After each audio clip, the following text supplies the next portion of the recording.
João capítulo 12, do verso 12 ao verso 19, o texto diz assim: No dia seguinte, a numerosa multidão que viera à festa, tendo ouvido que Jesus estava de caminho para Jerusalém, tomou ramos de palmeiras e saiu ao seu encontro, clamando: Hosana! Bendito que vem em nome do Senhor e que é Rei de Israel. E Jesus, tendo conseguido um jumentinho, montou, segundo está escrito: Não temas, filha de Sião, eis que o teu rei vem montado em um filho de jumenta. Seus discípulos a princípio não compreenderam isso.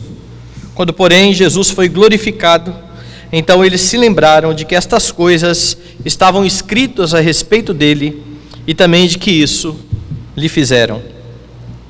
Dava, pois, testemunho disso a multidão que estivera com ele quando chamara Lázaro do túmulo e o levantara dentre os mortos. Por causa disso também a multidão lhe saiu ao encontro, pois ouviu que ele fizera este sinal. De sorte que os fariseus disseram entre si: Vede que nada aproveitais, eis aí vai o mundo após ele. Oremos. Santo Deus, eterno Pai, queremos exaltar o teu nome, bendizer o Senhor, adorar o Senhor na beleza da tua santidade, por tudo aquilo que tu és, o Rei glorioso e bendito, por tudo aquilo que o Senhor fez por teu povo, enviando o teu Filho, ó Deus, para fazer-se carne, cumprir a lei, sofrer, ó Deus, a punição dos nossos pecados, ressuscitar para a nossa justificação. Louvamos o teu nome porque fomos atraídos por esta graça, e hoje fazemos parte do povo que se chama pelo teu nome, que no dia do Senhor presta culto a ti. E neste instante queremos mais uma vez rogar: fala conosco, fala ao nosso coração por meio da palavra bendita que será pregada, em nome de Jesus, amém.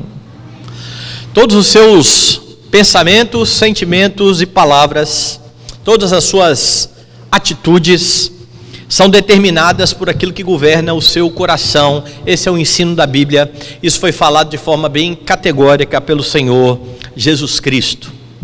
E na semana passada eu mostrei isso na prática, quando olhamos para o texto e percebemos, o texto que está no contexto anterior a este que foi lido nessa noite, que enquanto o coração de Marta e Maria eram governados por Cristo, levando-as a atitudes piedosas, elas estavam gratas, elas estavam alegres, elas estavam querendo estar com o Senhor Jesus Cristo. O coração de Judas, governado por ídolos, governado pelo dinheiro, o leva a pecar.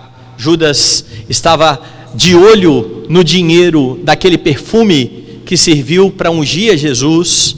Ele queria de fato roubar aquele dinheiro, o que João explica aqui no Evangelho. E nos sinóticos nós percebemos que após este evento que aconteceu na casa de Simão, em que esta mulher derramou perfume sobre Jesus e Judas teve esta reação, ele sai daquele local e vai até os sacerdotes tramar então a entrega de Jesus por 30 moedas de prata. Um coração governado por ídolos é um coração que será levado então a pecar. O texto da sequência, que foi o que nós lemos hoje, mostra o reconhecimento de Jesus como rei por parte do povo. O povo agora declara de fato, manifesta-se olhando para Jesus como o rei. E essa narrativa mostra que depois da ressurreição de Lázaro, que é de fato a prova de que Jesus tem poder sobre a morte, ele pega um homem que já estava morto há 4 dias e traz de volta e ressuscita este homem. Muitos começaram a crer em Jesus por conta desta ressurreição de Lázaro. Muitos creram já na ocasião da ressurreição, assim que viram o sinal acontecer. Entretanto, outros, após ver Lázaro vivo lá no jantar. É isso que nós vimos na semana passada. E a partir do verso 12, se você notar aí, João vai dizer o seguinte: no dia seguinte, a numerosa multidão que viera à festa, tendo ouvido que Jesus estava de caminho para Jerusalém, ou seja, o contexto aqui é aquele que eu já apontei na semana passada. As pessoas estão se preparando para a Páscoa. Elas foram até o templo para se purificar. Lá elas estavam discutindo, ele vem ou não vem. Já havia uma ordem de se prender ao Senhor Jesus Cristo, e então ele aparece nesse jantar. E depois desse jantar, muitos de novo estão crendo nele. Depois que eles saem disso, no dia seguinte, é que João então vai narrar que uma numerosa multidão desses que estavam indo para a festa, sabendo que Jesus também estava se dirigindo para Jerusalém, saiu ao encontro de Jesus. E João então mostra a forma como eles fizeram isso, com ramos de palmeiras nas mãos, saudando-o como rei. Veja o verso 13. Tomou ramos de palmeira e saiu ao encontro, clamando: Hosana, bendito que vem em nome do Senhor e que é rei de Israel. É assim então que a multidão encontra Jesus, esses peregrinos que estão indo até o templo para a festa da Páscoa.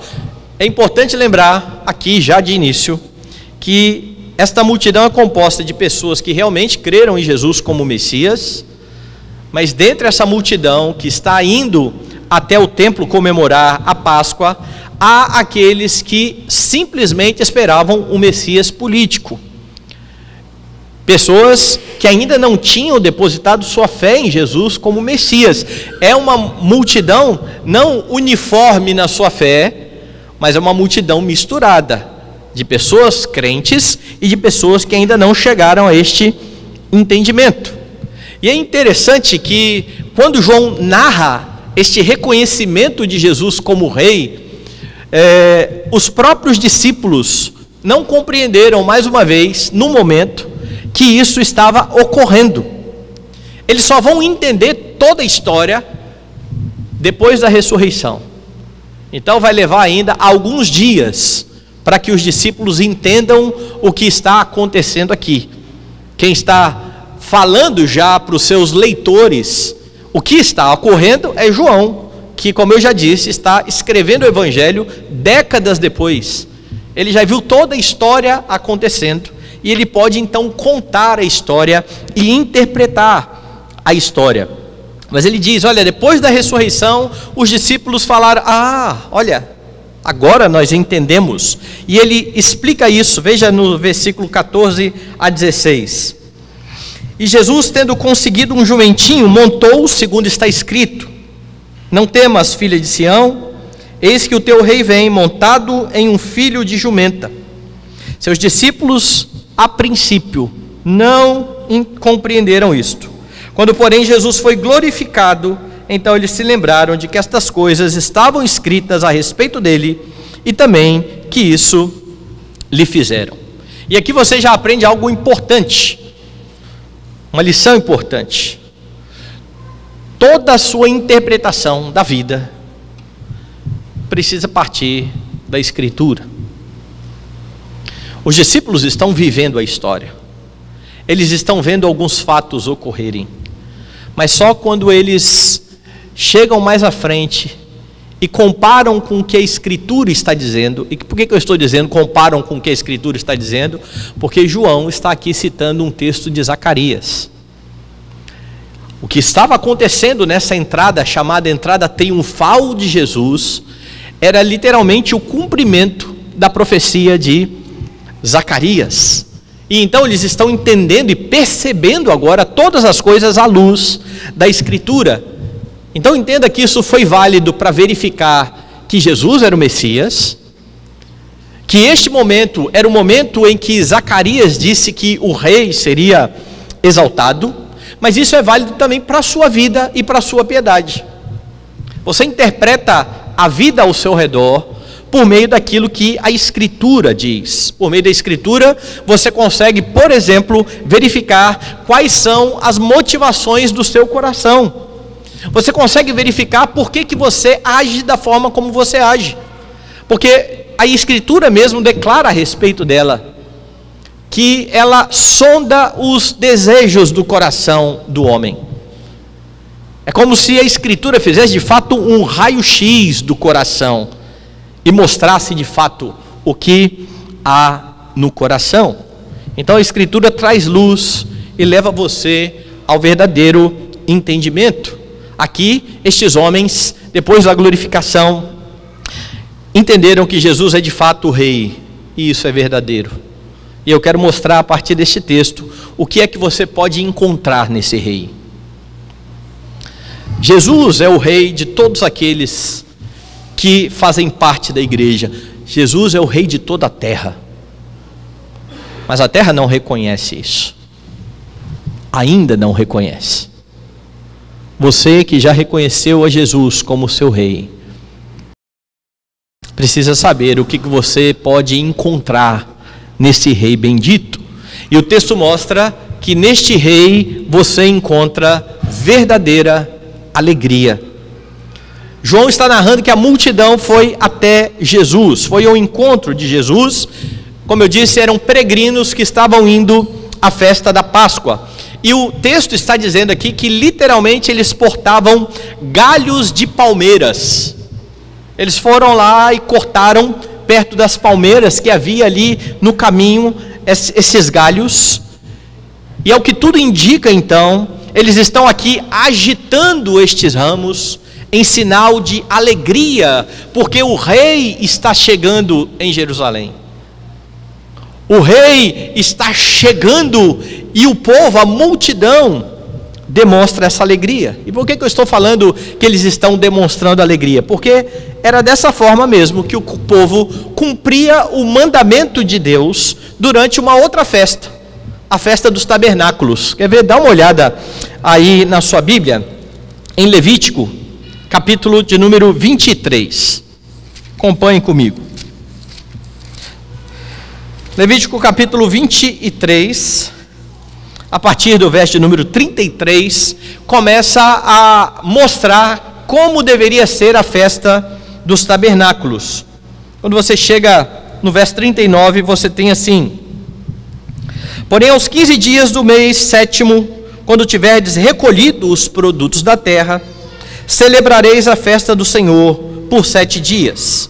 Ao primeiro dia e também ao oitavo haverá descanso solene. Repare agora o verso 40.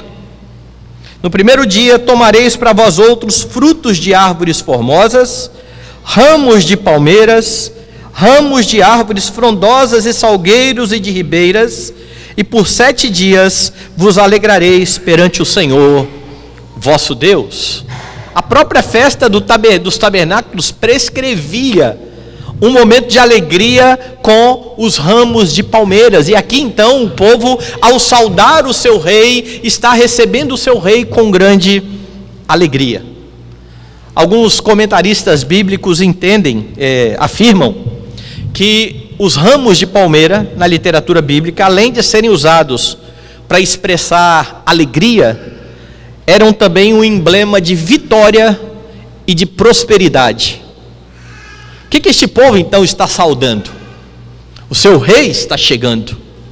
Eles levantam as palmeiras. A vitória é certa. E isso leva o povo a se alegrar, a celebrar diante do seu rei. E por que o povo então agora chega nesta grande conclusão de que é um rei poderoso que dará vitória? Um homem acabou de ser ressuscitado. 4 dias, morto. Com uma palavra: Lázaro, vem para fora. Aquele que outrora estava morto, ressurgiu. Um rei que tem poder sobre a morte, é um rei poderoso, é um rei glorioso. E então eles estão alegres com a chegada desse rei. E é lógico que possivelmente muitos aqui tenham pensado que, sendo este rei tão poderoso assim, este rei colocará Roma no devido lugar. Os judeus padecem debaixo do império. Eles estão com medo Tanto que lá atrás, as autoridades têm medo de que o povo, considerando Jesus um rei e um Messias político, provoque Roma, e Roma venha então e mande os judeus todos embora, e arranque o judeu da sua terra. Mas a multidão está agora olhando para este rei poderoso, que tem poder sobre a morte, e muitos deles pensando, agora chegou a hora. Agora Roma e o seu imperador serão colocados no seu devido lugar. E esta alegria do povo está em acordo também com o texto de Zacarias, que vai ser citado por João aqui, com uma pequena modificação. Veja aí no verso 15: não temas, filha de Sião, eis que o teu rei vem montado em um filho de jumenta. Percebeu? Não temas, o seu rei vem montado num filho de jumenta. Abra comigo Zacarias. Que pequena modificação é essa que aconteceu aqui? Zacarias capítulo 9, verso de número 9. Esse é o texto que está sendo citado por João. Alegra-te muito, ó filha de Sião, exulta, ó filha de Jerusalém, eis aí te vem o teu rei justo e salvador, humilde, montado em jumento, num jumentinho, cria de jumenta. Percebe então a diferença? Em Zacarias, alegra-te, filha de Sião. João cita esse texto no contexto da alegria do povo e diz: não tema, filha de Sião. Ou seja, toda esta alegria que você encontra no rei já foi profetizada por Zacarias, e é isso que você encontra em Jesus Cristo, seu rei. Nele você pode se alegrar, como vai exortar o apóstolo Pedro. Dê uma olhada na primeira carta de Pedro e veja o que ele diz à igreja, no capítulo 1, a partir do verso 6.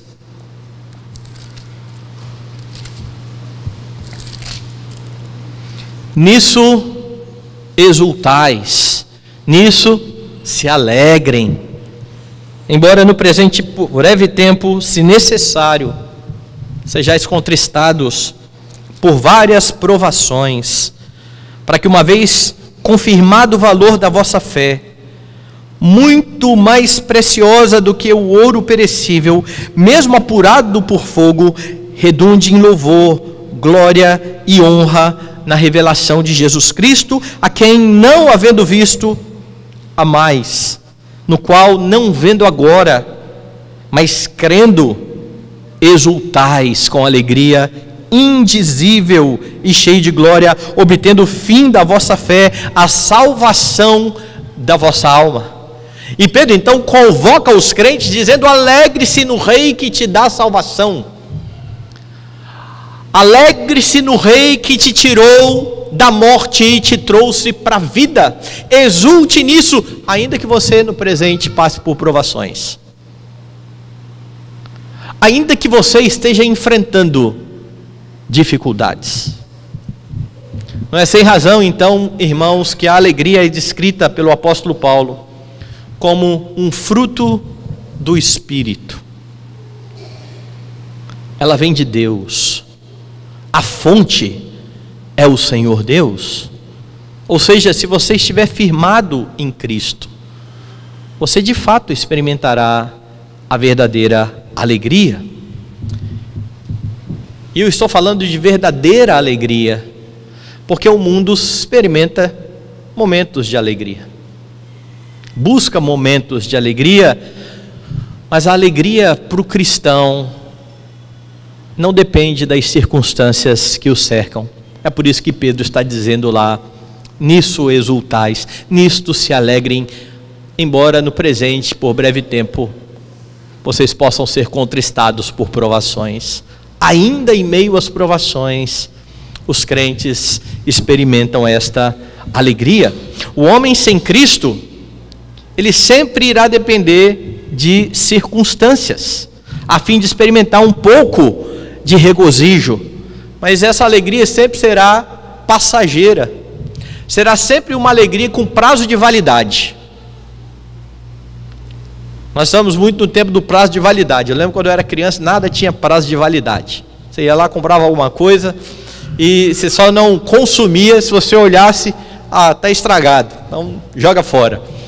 Hoje você compra lá alguma coisa, um iogurte, a primeira coisa que faz é olhar a validade, está perto de vencer, não vou comprar não, porque a gente quer, né, que dure mais, que mais tempo para consumir. Pois a alegria que o mundo encontra, ela deveria vir carimbada, válido até, a alegria do carnaval é válida até quarta-feira, acabou.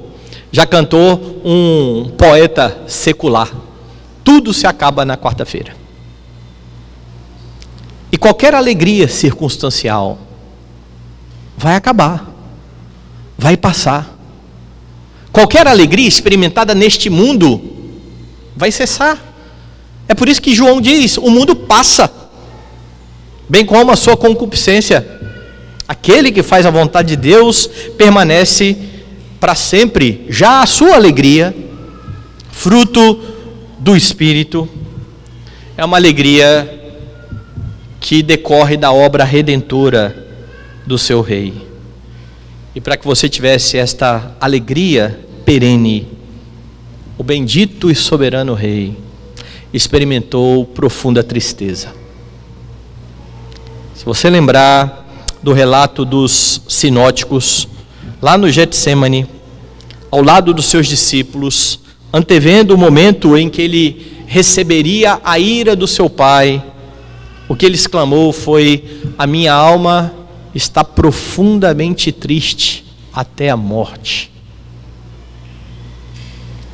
A fonte de alegria sentiu profunda tristeza, para que você tivesse uma alegria indizível e cheia de glória, para que você não dependesse de circunstâncias,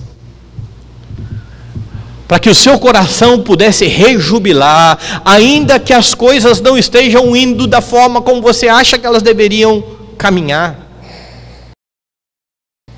Porque o seu Rei, o glorioso Rei, se deu por você, para que você experimentasse tamanha alegria. É por estar nele que agora você pode viver contente e satisfeito em toda e qualquer situação. Não fosse a obra redentora do Senhor na vida de Paulo, este homem não teria nenhum motivo para se alegrar no Senhor. Porque, humanamente falando, a vida de Paulo antes da conversão era infinitamente melhor. Não tinha ninguém perseguindo, pelo contrário, ele era o perseguidor. Havia respeito por ele e por quem ele era na sua comunidade. Depois de Cristo, perseguição, naufrágios, má fama. Quando este homem se converteu e foi se encontrar com os discípulos, estavam todos com medo, achando que ele estava mentindo. Quem é que quer receber um homem desse? Mas este homem tem o coração cheio de alegria. Aprendi a viver contente em toda e qualquer situação. Por estar em Cristo, você pode viver satisfeito em meio às suas tribulações. E interessante, irmãos, é notar que mais à frente, aqui mesmo no Evangelho de João, Jesus vai afirmar aos discípulos que eles iriam de fato se entristecer, mas que esse entristecimento seria por breve tempo. Veja o capítulo 16, pule aí algumas páginas da sua Bíblia. Eu já disse que a partir do capítulo 11, você está praticamente na última semana de vida do Senhor Jesus Cristo. E lá no capítulo 16, no verso 20, você tem assim: em verdade, eu vos digo que chorareis e vos lamentareis, e o mundo se alegrará, vós ficareis tristes, mas a vossa tristeza se converterá em alegria. O que Jesus está dizendo aqui? São palavras de despedida. Jesus seria entregue à morte, e neste momento em que Jesus padecesse e ficasse por 3 dias sepultado, os discípulos estariam de fato muito entristecidos, enquanto a multidão que condenou Cristo estava alegre. O mundo irá se alegrar, mas continue o texto. A mulher, quando está para dar à luz, tem tristeza, porque a sua hora é chegada. Pergunte aí às grávidas, aquelas principalmente que tiveram o seu parto normal e que pesquisaram antes para ver como que é. As que passaram por cirurgia também, porque olhou para a cirurgia e ficaram também agoniadas com a cirurgia. A comparação é essa: era um tempo que não tinha cirurgia, não tinha cesárea. O momento em que a mulher vai dar à luz é um momento de sofrimento. E então Jesus continua dizendo: ela tem tristeza porque sua hora é chegada, mas depois de nascido o menino, já não lembra mais da aflição, pelo prazer que tem de ter nascido ao mundo um homem. Após ouvir o choro do bebê, acabou a tristeza, agora é só alegria. Então Jesus conclui o pensamento: assim também agora vós tendes tristeza, mas outra vez vos verei, o vosso coração se alegrará, e a vossa alegria ninguém poderá tirar. Ninguém. Se você estiver firmado em Cristo, se você estiver buscando comunhão com Cristo, você não tem motivo de se entristecer. Infelizmente, meus irmãos, muitos crentes se esquecem disso. E então eles tentam buscar alegria fora do Redentor, fora do seu Rei. Eles estão diante daquele que traz uma alegria indizível e vão atrás de uma alegria com prazo de garantia, ou com prazo de validade. Eles trocam a alegria indizível pela alegria que passa, e começam a enganar o próprio coração, achando que se eu tiver isso, se eu tiver aquilo outro, eu vou ser mais feliz, sendo que ele já tem diante de si a fonte de toda alegria. E crentes que fazem assim se frustram e acabam precisando de correção, disciplina. E você sabe o que é mais interessante nisso? Quando Hebreus fala sobre disciplina, ele diz que toda disciplina no momento não parece ser motivo de alegria. Entretanto, a longo prazo, ele produz frutos pacíficos. A longo prazo, você vai olhar e vai se alegrar pelos dias de disciplina. Porque essa é a alegria verdadeira, que provém do Senhor Deus. No seu Rei você tem verdadeira alegria. O texto mostra que no seu Rei você também encontra libertação. A multidão, volte lá no capítulo 12, alegre com o seu Messias, está clamando então por salvação. Este homem trouxe um homem da morte. Veja o que eles clamam então no verso 13: tomou ramos de palmeira e saiu ao seu encontro, clamando: Hosana, bendito que vem em nome do Senhor e que é Rei de Israel. A palavra que aparece aqui, Hosana, significa literalmente salve agora. É um imperativo. Esses dias estávamos conversando a respeito disso. Os imperativos não são somente ordens. Os imperativos têm também o sentido de petição, de clamor. Quando às vezes nós temos medo de usar os imperativos relacionando a Deus, então a gente usa subjuntivo e cria basicamente uma heresia. quando a gente fala assim, em vez de falar salva, Senhor, como esse pessoal está dizendo, é Senhor, que o Senhor possa salvar. Não, Ele pode. Ele pode e Ele salva. E o povo então está de fato aqui, Hosana, salva, Senhor, salva agora. Essa é a súplica do crente ao Deus que pode salvar, e esse é o sentido exatamente deste verso que está sendo citado aqui, lá no texto original, que é o Salmo 118. Volte aí, no Salmo 118, nós lemos aqui na liturgia, e eu quero que você atente então ao que está aqui a partir do verso de número 22. A pedra que os construtores rejeitaram, esta veio a ser a principal pedra angular. Isto procede do Senhor e é maravilhoso aos nossos olhos. Este é o dia que o Senhor fez. Regozijemo-nos e alegremo-nos nele. Ó, salva-nos, Senhor, nós te pedimos. Ó Senhor, concede-nos prosperidade.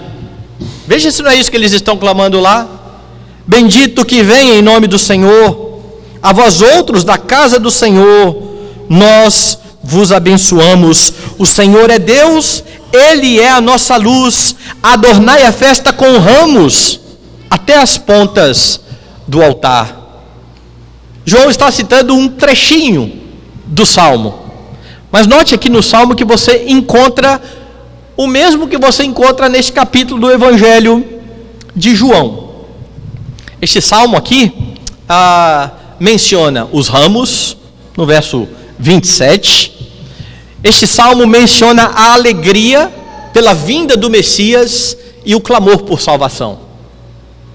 E sabe o que é mais curioso? Este salmo é um dos salmos chamados de Halel. Halel são os salmos de louvor, do Salmo 113 até o Salmo 118. E estes salmos, eles eram entoados anualmente na Páscoa. Eles celebravam o Senhor e entoavam estes salmos.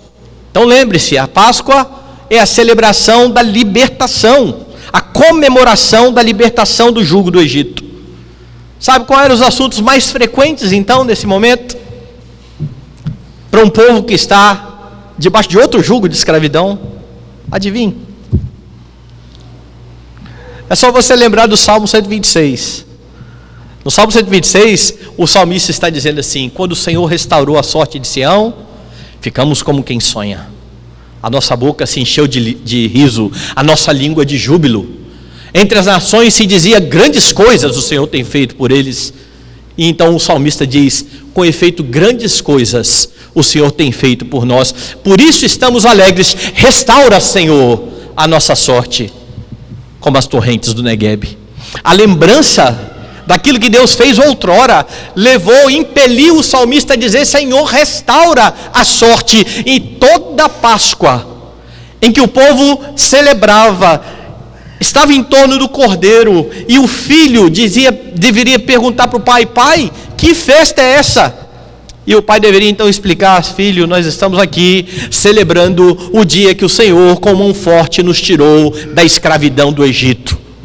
E esse povo está padecendo debaixo de Roma. As conversas sobre libertação eram muito comuns, e agora então eles reconhecem o rei, eles estão alegres, porque um rei poderoso está chegando, e eles clamam: salva, Senhor, salva agora. E como eu disse, a multidão é diversa. Enquanto há aqueles que sabem do que serão salvos, lembra da conversa de Jesus com Marta e Maria, salvos da morte. Há aqueles que querem simplesmente essa libertação do jugo romano, mas para ser liberto era de fato necessário um poderoso libertador, e é assim que eles estão enxergando o Messias. Ele é o bendito que vem em nome do Senhor, ele é o próprio rei prometido a Israel. Essa é a declaração da multidão. Mais uma vez é importante de novo lembrar, tem gente aqui que só quer ser livre de Roma. Mas esse rei, ele vem para uma libertação ainda maior. A liberdade trazida pelo Messias, irmãos, é melhor e mais importante do que a libertação política, do que a libertação de estar debaixo de um império terrível, porque essa é a libertação do jugo do pecado. E é nesse rei que há a bendita salvação. É isso que você encontra em Cristo. É isso que você encontra no seu rei: libertação do jugo do pecado, libertação do salário do pecado, que é a morte. Porque todos aqueles que estão escravizados pelo pecado, um dia receberão o salário do pecado, a morte eterna. Mas a ressurreição de Lázaro aponta exatamente para a vitória deste rei sobre a morte. Vitória conquistada naquela cruz maldita. Quando o Senhor entrega a sua vida, você tem em Jesus, seu rei, a verdadeira liberdade. E aqueles que receberam a Cristo como rei, verdadeiramente como rei, mesmo vivendo debaixo do Império Romano, gozavam de verdadeira liberdade. É só você olhar para Atos dos Apóstolos. A igreja está sofrendo, a igreja será perseguida. Mais à frente, cristãos serão lançados na cova dos leões, para as feras. Eles têm verdadeira liberdade, ainda que martirizados, ainda que algemados, ainda que presos, porque nada nem ninguém pode aprisionar aqueles que foram libertos por Jesus Cristo. E é por causa dessa libertação que você não é mais escravo dos seus prazeres. Você foi liberto disso. Por vezes você vai querer de novo isso.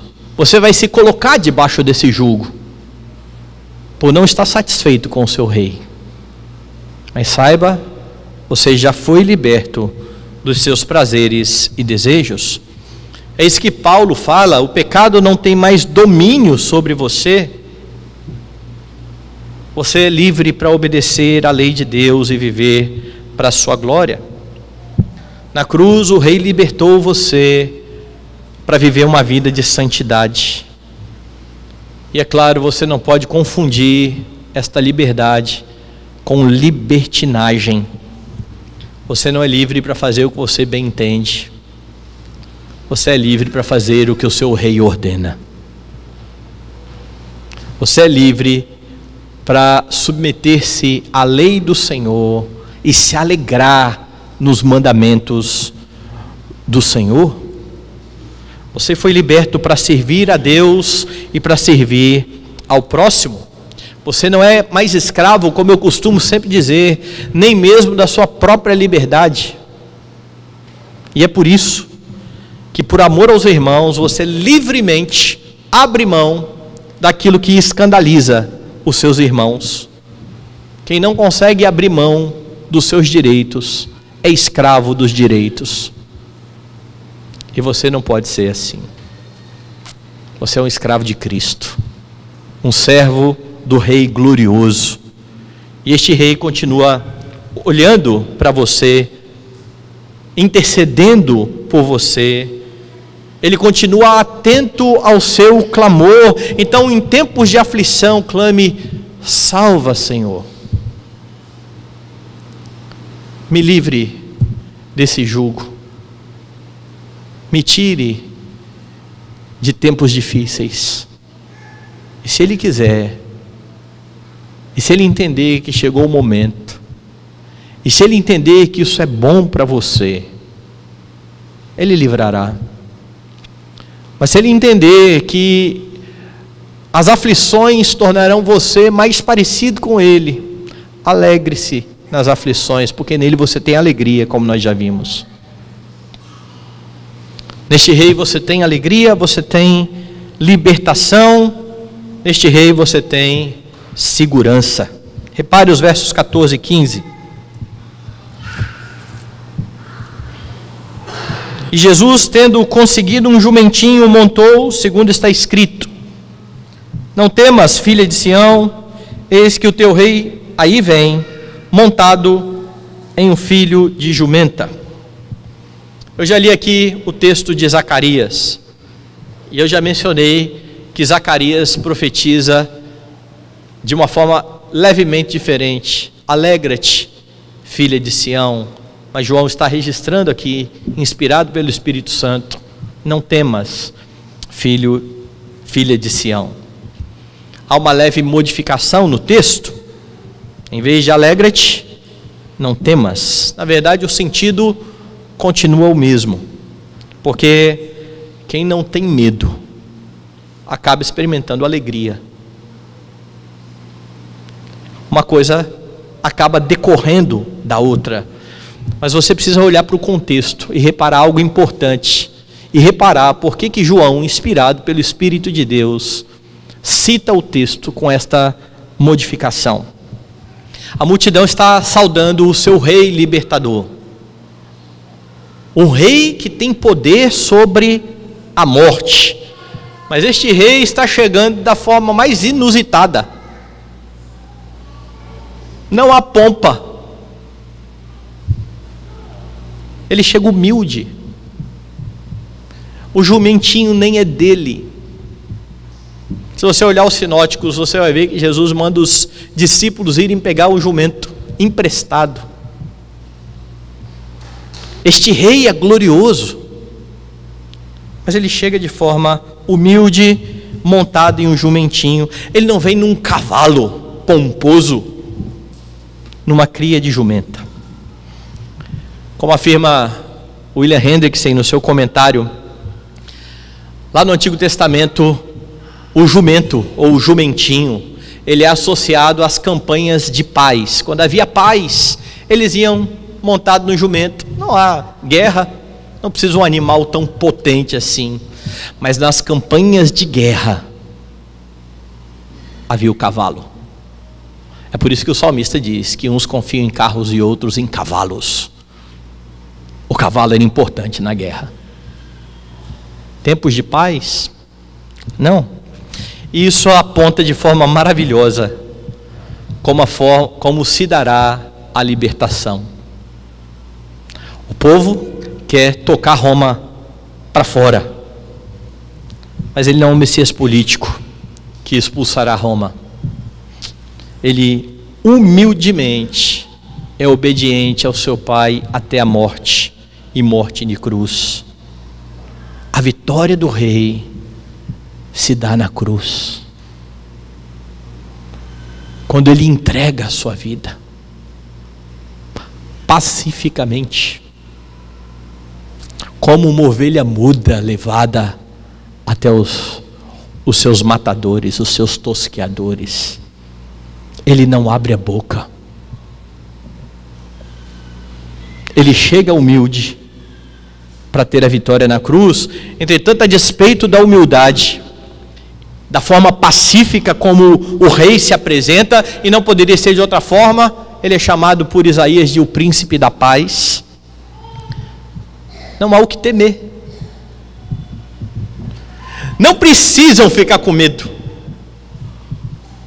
Não se enganem com a aparência do rei.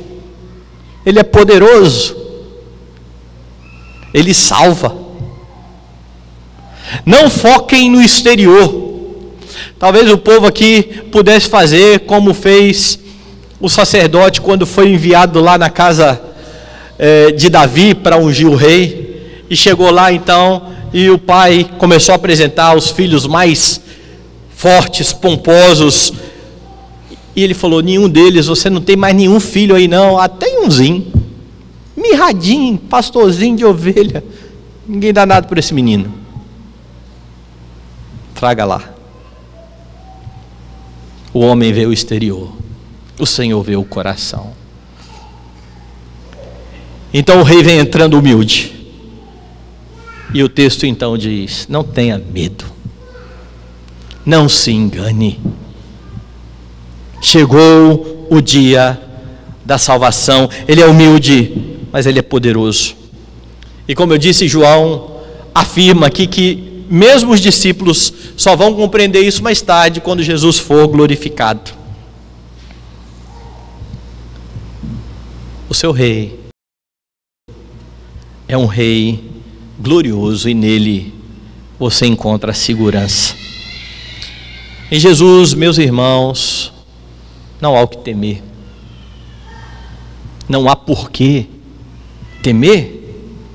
E essa expressão, não tenha medo, ela vai ser repetida várias e várias vezes na Escritura. Não temas, não temas, não temas. Quando Jesus enviou os seus discípulos em missão, ele citou isso por 2 vezes, ao demonstrar que eles estavam de fato correndo perigo de morrer. Eu estou enviando vocês como ovelhas para o meio dos lobos.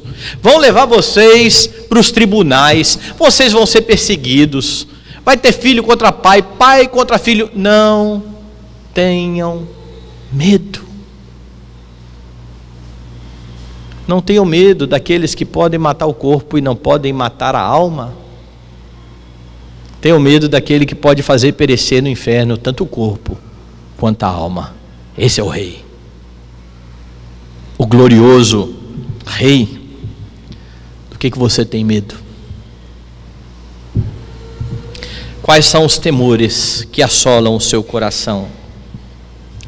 Porque, irmãos, isso está na Escritura, isso está revelado. Nós declaramos isso. Nós citamos estes versos de cor, mas muitas vezes parece que algo ofusca esta imagem gloriosa daquele em quem nós temos segurança, e os crentes deixam seus corações serem inundados pelo medo. Nós já vimos isso aqui mesmo em João, quando eles estão com Jesus e morrendo de medo da tempestade. E o medo sempre levará você a pecar. O medo sempre levará você a tomar atitudes que não são piedosas. Você pode temer as circunstâncias e entrar em desespero, seja uma doença, seja o desemprego, seja a perspectiva de dias muito ruins para o país. Muitas coisas podem tirar a sua paz, levando você à tristeza e ao desânimo. Você pode temer os homens e por causa disso se abster de fazer aquilo que é correto e que é certo, por temer retaliações, por exemplo, no seu emprego. Com medo de perder o emprego, você começa a fazer muitas coisas que são ilícitas e que não honram o Senhor, mas você acha que está na mão do seu chefe. Na escola, na faculdade, por causa do grupo, dos amigos, para ser bem visto, e então você peca para ser bem aceito ali naquele meio. Você pode ter medo de decepcionar outros e carregar uma carga pesada demais, vivendo ocioso, entrando em depressão. Tudo isso por temor que invade o coração.